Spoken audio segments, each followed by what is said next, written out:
BWTM Sports Gaming. So, as I'm on my break, we will talk about Fury versus Whyte post-fight.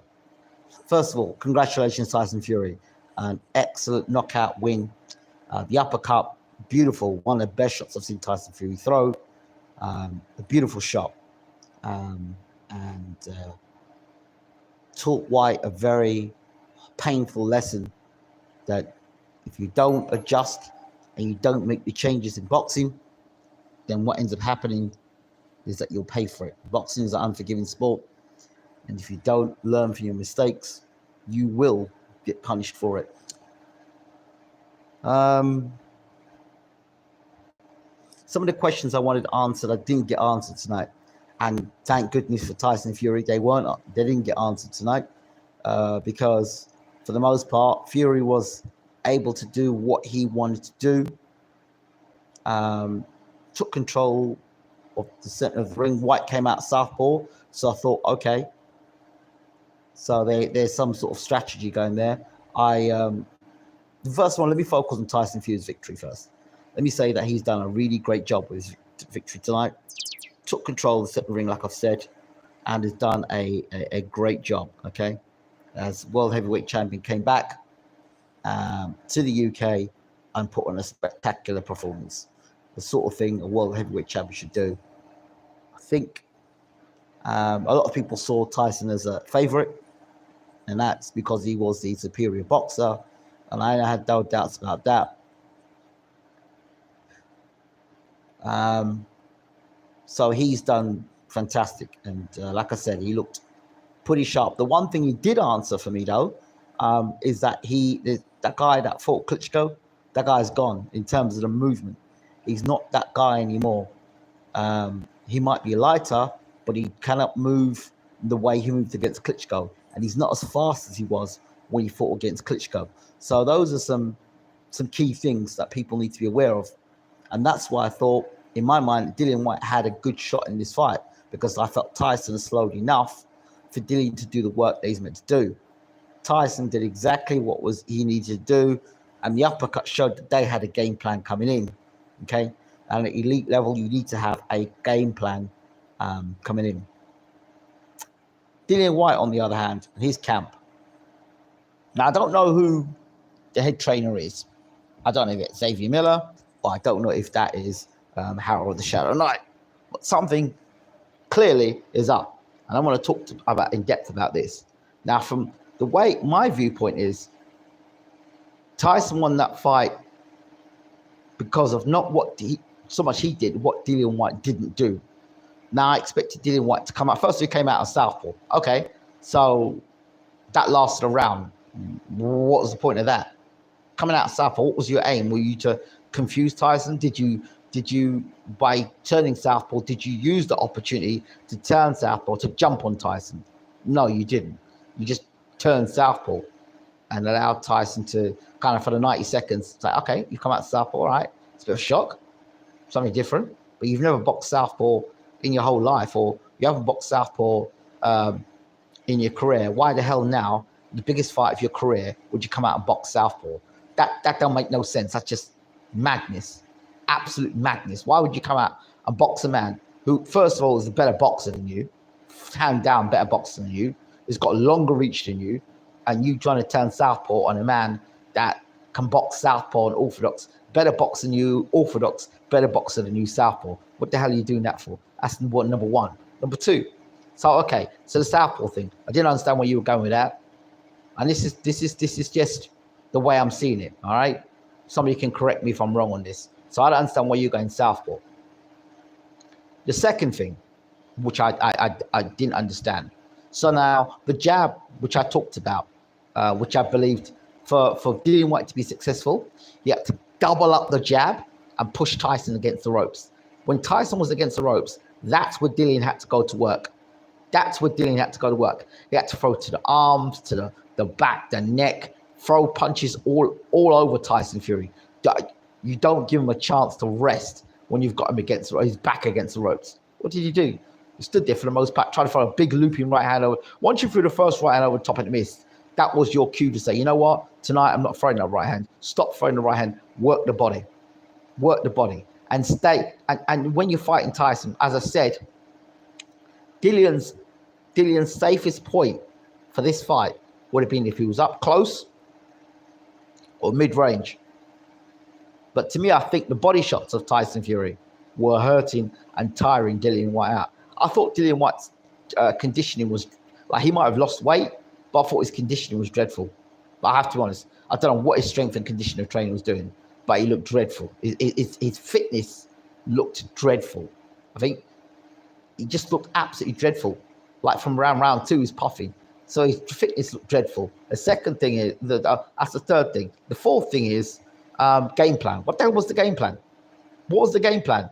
Who were you sparring, and what the hell was the game plan?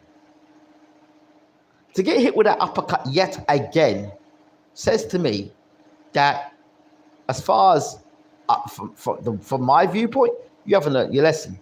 I don't know whether you are being trained and you're listening to your trainer, or you are doing your own thing and training camp.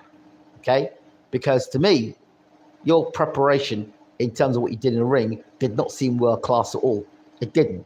Tyson Fury is good, but at no time did I see you double up that jab, move your feet, and get closer to Tyson. This is the biggest fight of your career. Double the jab, and this is a guy that moves back in straight lines. Double the jab, get into the ropes, land your shots when you're close to him. Double the jab, because he pulls straight back from punches, Tyson. Double the jab, push him back, push him onto the back foot.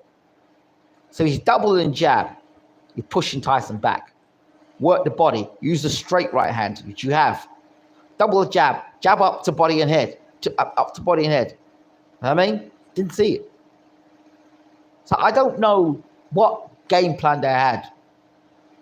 He was landing some body shots, and he was causing Tyson, as far as I'm concerned, discomfort with him body shots. Yeah, there's a lot of times Tyson was pulling up his belt line when he was getting hit with body shots. But ultimately for me, sorry about that. Ultimately for me, it just didn't look like they had a proper game plan. I fight very hard to believe Howard the Shadow Knight was in the corner, but Xavier Miller was running the corner. I did not understand that for a second. You've got Howard the Shadow Knight who's been in the corner of Lennox Lewis, and you've got Xavier Miller, and there's no disrespect to Xavier Miller. It is what it is when you care about experience. You've got Howard the Shadow Knight. So if Xavier Miller was the guy that was running that corner, then fine, fair enough.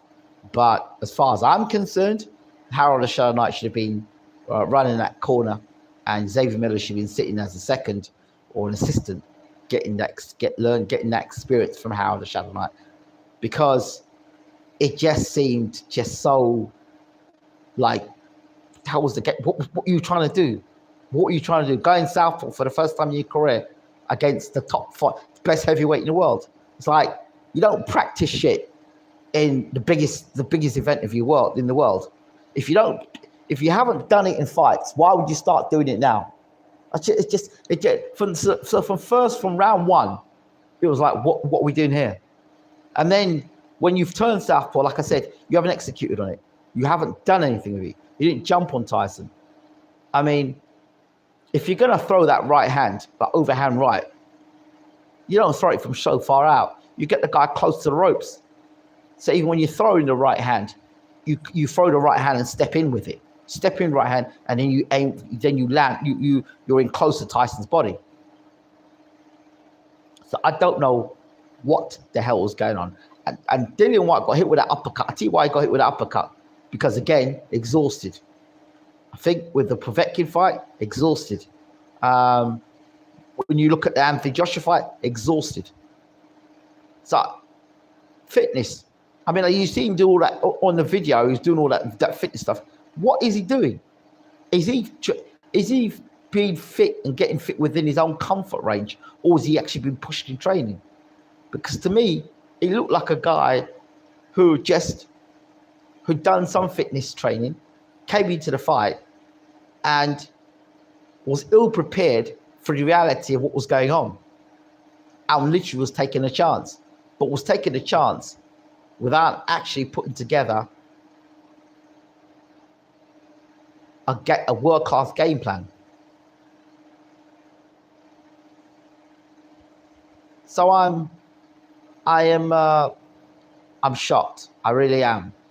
I'm shocked at how bad Whyte looked, really bad. And it's not because Tyson did anything. Apologies. Phone is ringing. Get the call. So yeah, so I thought Tyson looked. The uppercut was great, right? World-class shot, brilliant. But I just was very disappointed in Dillian Whyte's approach to the fight, the game plan. And if you're going to beat someone like Tyson Fury, you've got to have a solid game plan. You've got to have a solid game plan. And I just didn't see that. Winging from too far out. Yeah, the body shots were okay, but it's like one shot here, one shot there. Not two shots to put together.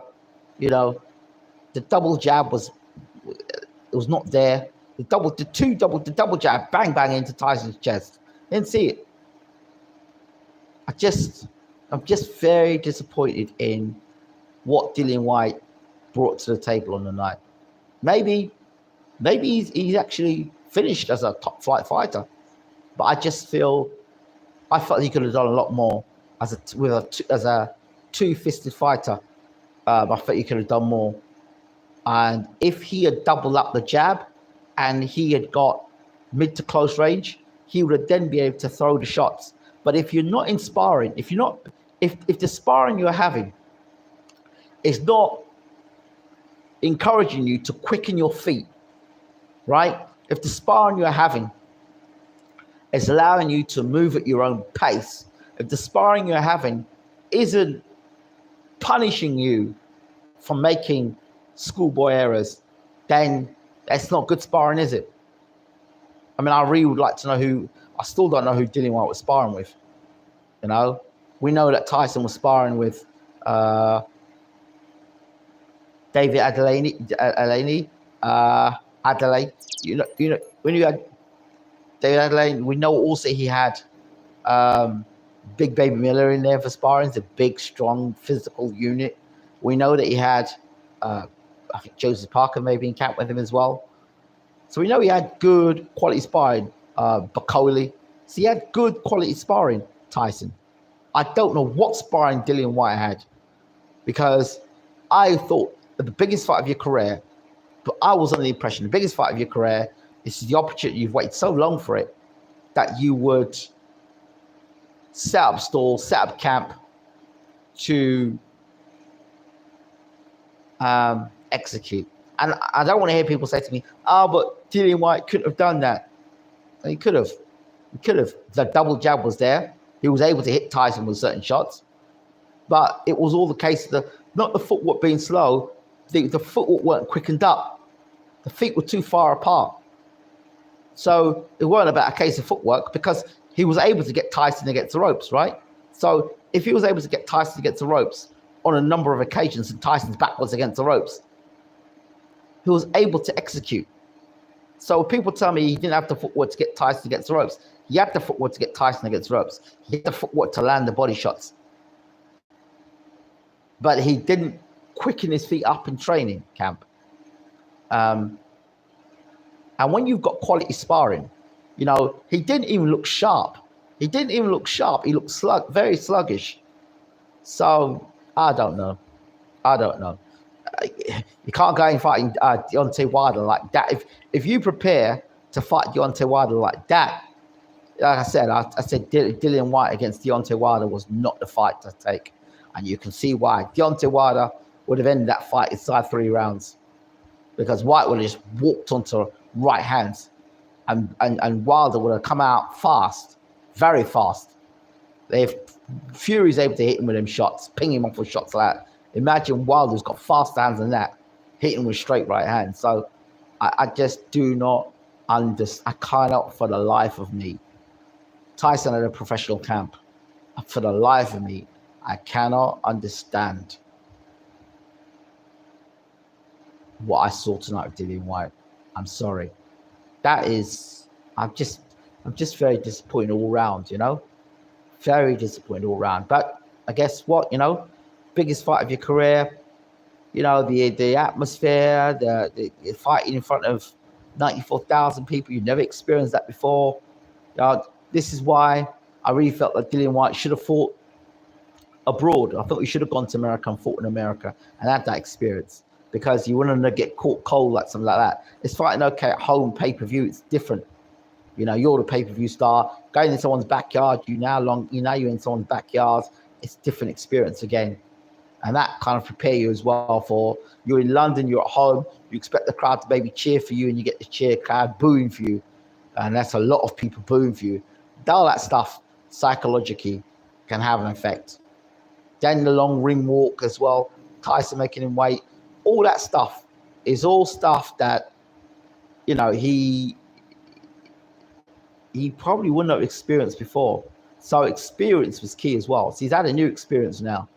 But he's been knocked out of an uppercut before and he's come back. I just want to know now what happens now.